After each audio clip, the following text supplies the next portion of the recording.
Hello, Steffi here. It's time to talk. Real people, real lives. Today's episode is about a topic. I actually don't know how to explain it because it is a little bit a tricky one, but maybe you know a little bit more about it. It's about the Ehlers Danlos Syndrome, short EDS. Have you ever heard about it? I never heard about it before, but I did some research. Very interesting, but the most scary part is there is no cure. There is no cure once you've got it.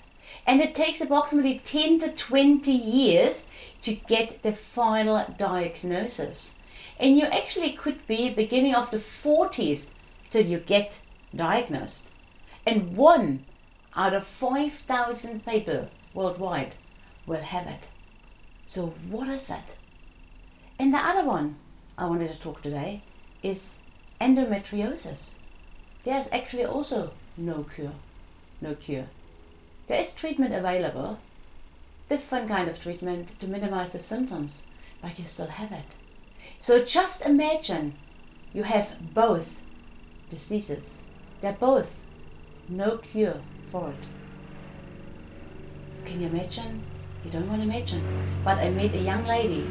She actually has both. And I invited her today to share her experience how to live a normal life with both those diseases. So please welcome Simone. How are you today? I'm very good, thank you. How are you? Thank you. Thank you so much for coming and especially for sharing this. No, it's okay. I know a little bit about your story, but I honestly can't wait to give me some more details because I know you for a while now. You are always bubbly and positive and you just shine when you walk in the room, but knowing what you're going through is absolutely amazing how you actually hide it. So when have you been diagnosed with? Yeah, so it's a bit of a hard one. I guess I should start by saying hi, I'm Simone. So I was about 16 when I first started to get symptoms for Ehlers Danlos Syndrome. So I'd be at school just walking along and all of a sudden I'd fall to the ground because my knees had dislocated. So it was very, very traumatic and quite confusing for somebody who was so young because you should just be able to walk normally. It wasn't like I was, in a sports injury or anything like that. I wasn't very, into physical activity at school and stuff like that. So it was very, very interesting. And it happened quite a few times. I'd be going out with my friends on a Saturday night and, you've had a few drinks and it would happen again. And it was just kind of like, whoa, it was scary. Yeah, very, very scary. And it got to the point where it happened maybe like 3 times a week and I'd have to learn to relocate it myself because obviously going to the hospital all the time was kind of just like, oh my god, yeah, it just got a little bit much. So it was quite interesting. And then after a while I went and seen a orthopedic surgeon because at the time my dad was building pools here in Tauranga and he was actually doing one for the orthopedic surgeon that I ended up going to. Now his name is Dawson Muir. He works at a Grace Hospital. Very, very amazing. Would definitely recommend him if you're going through something like myself. I went and seen him and he pretty much had a look at me and pretty much just said, we think that you have this, which ended up being, Ehlers Danlos Syndrome. Yeah. Now there's about 20 different types of Ehlers Danlos Syndrome and me personally, I have the one which is hyperextensive joints. So it affects my knees, my hips, my hands, those types of things. So a normal person really would have like tendons and muscles that obviously protect your kneecaps, for example. Mine just floated around in my legs, so it was very easy for me to just move it around, which is not normal at all. And then that's when I had my first surgery, and I think I was about 17 when that happened, which was very hard because all my friends went out on the weekends and they drank and all that kind of stuff, and I couldn't go. So I'd get very upset because it was like having a fear of missing out. And I think that's something that I've learnt now that that's not the case. Mm-hmm. Do you know what I mean? Like how you deal with these types of things is how you overcome them, and having a strong mindset and knowing that it's just a phase, even though it's been a 5-year phase. Goodness me. Yeah. I just knew that it would be okay. And I think I've got such good friends and an amazing family who really did help me through all that time, and an amazing partner. So it's been really, really good to have that support behind me. Unfortunately, I had to have 4 knee surgeries, 1 every year. The first 2 didn't work, just because my legs were a little bit... Oh my goodness. Yeah, I suppose you could say I'm one of those people that lives in an old lady's body, which is a little bit dumb, but hey, what can you do? And then, yeah, after those surgeries, I have seemed to be okay, but it has affected my hips as well. Mm-hmm. So I noticed that going for big walks. It's very hard. I can't do normal things. I can't go skiing, snowboarding in winter. So again, I feel like I'm missing out. But that's not true, because I'm very good at doing other things. I've really succeeded in my job recently. Yeah. That kind of stuff, you know, I love it. So I'm now learning to be network engineer, which is something I never thought I'd do, because my whole life I wanted to be a policewoman. So to kind of take a step back and have to reevaluate my life was very, very hard, because it's kind of like, that's what I want to do, that's all I want to do, but my body doesn't want me to do that. So it's just kind of dealing with those things as well. And then also during that time I found out that I had endometriosis, which is pretty much, you could say, not the best thing that any female wants to live with. And that was really, really hard, dealing with that, as well as having constant surgeries for my knees, which can take up to 6 months to recover. You have to learn to walk again, all of that kind of thing. So it was very, very hard. When were you diagnosed with endometriosis? So I was probably 2016. I was, so about 4 years ago. 21? Yeah, around there. And I just had really, really, really, really bad periods and bad stomach pains and all that kind of stuff. And yeah, I ended up going and seeing a gynecologist who pretty much just said to me, you know, it runs in your family. This is what you have, unfortunately. Kind of pretty much talked to me at the time, you know, we could just give you a hysterectomy right now. But I really had to think about it and say, that's not what I want, because I want to have a family one day. Whether that means, whether that means it's IVF, or it just doesn't happen for me, or I have to go down the adoption route, then that's fine. But I think I'm one of those people that knows that whatever happens, happens, and that's just how it's meant to be. So yeah, I think if I can ever offer anybody any advice, it's how you deal with things is the key to overcome them. Mm-hmm. And I think there's been many times where I've got myself really down about it, many times, and is this my life, and why me, and what did I do to deserve this? Because with that has come a lot of financial debt. I was born with this, so I didn't get ACC during that time, so it means I've had to, you know, get like a $25,000 loan just to live, I guess, and that's been really, really hard. But I'm almost at the end of paying it off, and I know that I'll have a party to celebrate, and it will be something that I'll hold with me for the rest of my life. And when I have my own children, hopefully one day, even though despite all these things, I'll be able to teach them that even if they have these things and I pass it on to them, because it may be genetic, or it is genetic, I guess, it may skip a line, I guess I can just say to him, look at me, you know, I think anybody can do anything if they put their minds to it. But what's been hard for me is I know a few people that do have these things as well, and I can see that the way that they've gone about it is, it's really hard to see, because they can't see light at the end of the tunnel. They think this is the end of the road, that they're never going to be able to have kids, or they won't be able to do this and they can't do that. And I think it's quite a bad representation of really what you can do, because humans are amazing people and we can do anything we put our minds to.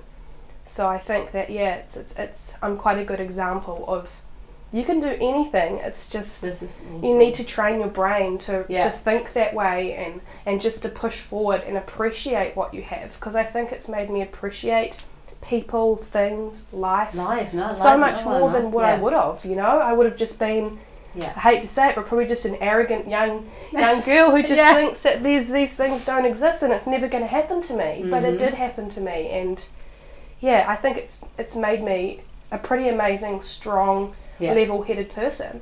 And if I didn't have these things, I probably wouldn't be where I am today. Yeah. You know? Everything in life is a reason. Exactly. It really, really is. So, what I really can hear, Simone, is that you don't feel like a victim. No. You are a survivor. Exactly. And you will live because you want to live the life you always wanted. Yeah. Even with a little bit of restriction, but you still can live. Yeah. And enjoy life. Yeah, and absolutely. That's what's the most important. Absolutely, I know. So yeah, it's insane how life can go. I can tell you that much, Steffi. It's been very, very interesting. I never would have thought I'd be 24, 25 saying I've had 5 surgeries. That's just unreal. Yeah. You know. But we have, that's what I always say, we have roadblocks. Yeah. No, they are for a reason. Yeah. And that is the reason how you actually cope with them, what you just said before. Yeah. How you handle them, what you think about them. But if you actually soak in positivity, you can handle anything and everything. Yeah. And this is the most important thing, especially in your case. Yeah. So do you, like your friends now, you have full support, like you said, from your family, that your friends, so you talk, you actually, I think this is also important, you talk openly about that, you don't hide it. No, so I think this is important as well. Yeah, I think for a long time it took my friends a while to understand, because I wouldn't go to many things. I'd always just stay home in the weekends because I was too tired, and then it got to the point where I was kind of sick of explaining why I couldn't come. I shouldn't have to explain myself. This is just who I am.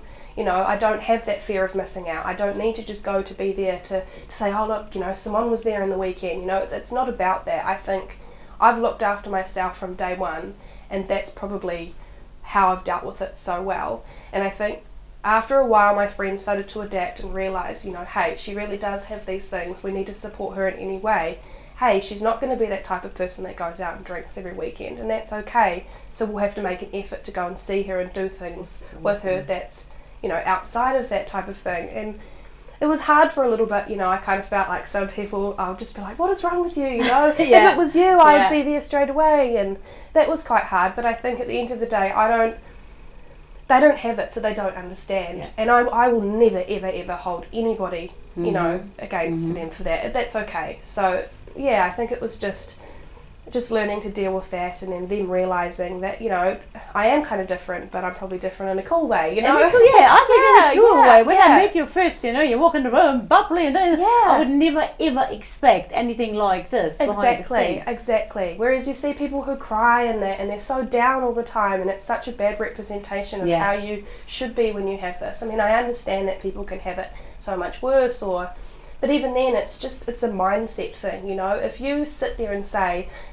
my life is over, I can't do anything because of these conditions, you won't do that. Yeah. But if you say to yourself, wake up every day and say, I can do anything I want to do. Yeah.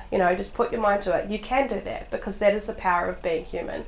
We really, really can. So, like I said, if I can offer any advice, it's just how you deal with it is the key to overcome it. And it has been something I've held so close to me for so many years, and it's what's got me through everything.